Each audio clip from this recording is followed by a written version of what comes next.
అందరూ హోలీ సంబరాలు అయితే బాగా చేసుకుంటూ ఉంటారు. ఇక సింధూర అందరూ అయితే చంటి వీళ్ళందరూ చాలా దినంగా హోలీ చేసుకుని డ్యాన్స్లు అవన్నీ అయితే చేస్తూ ఉంటారు. చాలా హంగామా చేస్తూ ఉంటారు. అక్కడికి కేశవ వచ్చి చంచలమ్మ మీతో హోలీ చేసుకోవాలని అనుకుంటున్నారు అనేది అంటూ ఉంటారు. అలా అనగానే అందరూ క్లాప్స్ కొడుతూ ఇచ్చేస్తూ ఉంటారు. అయితే హోలీలో ఒక ఇది ఉంది, ఈ ఉట్టి ఎవరు కొడతారో వాళ్ళే ఈ హోలీ విజేతలు అని చెప్పేసి అయితే సింధూర అందరికీ చెప్తూ ఉంటుంది. అలా చెప్పగానే అందరూ ఇంకా ఎగ్జైట్గా ఫీల్ అవుతూ ఉంటారు. అలా ఎగ్జైట్గా ఫీల్ అవ్వగానే చంచలం అయితే కేశవ ముఖం కాసి చూస్తూ నవ్వుకుంటూ ఉంటుంది. ఇక చంటి వీళ్ళందరూ అయితే హ్యాపీగా ఉంటారు. ఇక చంటిని చూసి సింధూర అయితే మీకు చంటిని దగ్గర చేయడమే నా లక్ష్యం అత్తమ్మ అనేది అనుకుంటూ ఉంటుంది సింధూర మనసులో.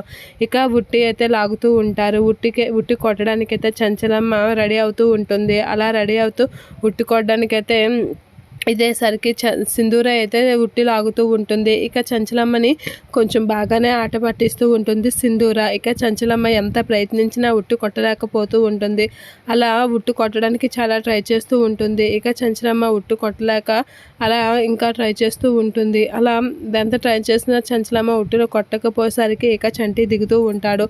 అలా చంటి ఉట్టు కొట్టడానికి వచ్చేసరికి చంచలమ్మ అయితే ఉట్టు లాగుతూ ఉంటుంది.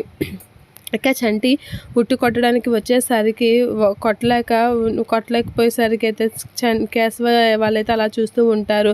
ఇక చంటి మళ్ళీ రెండోసారి ఉట్టు కొట్టడానికి వస్తూ ఉంటాడు. అలా ఉట్టు కొట్టడానికి వచ్చేసరికి చంచలమ్మ ఉట్టి లాగేస్తూ ఉంటుంది. అలా లాగ్గానే చంటి పైకెక్కి ఒక్కసారిగా ఉట్టి దగ్గర నుంచి పడిపోతూ ఉంటాడు. అలా కాలు జారి పడిపోగానే ఒకసారిగా చంచలమ్మ వీళ్ళందరూ అయితే అయ్యో అనేది ఎలా వెళ్ళబోతూ ఉంటారు. అలా వెళ్ళబోగానే అక్కడే ఉన్న సింధూర్ అయితే ఏంటి అని చెప్పేసి అయితే చంటి దగ్గరికి వెళ్తూ ఉంటుంది. అలా చంటి దగ్గరికి వెళ్ళి పట్టుకుంటూ ఉంటుంది. చంటిని అయితే లేపుతూ ఉంటుంది. చంచలమ్మ వాళ్ళు చూస్తూ ఉంటారు.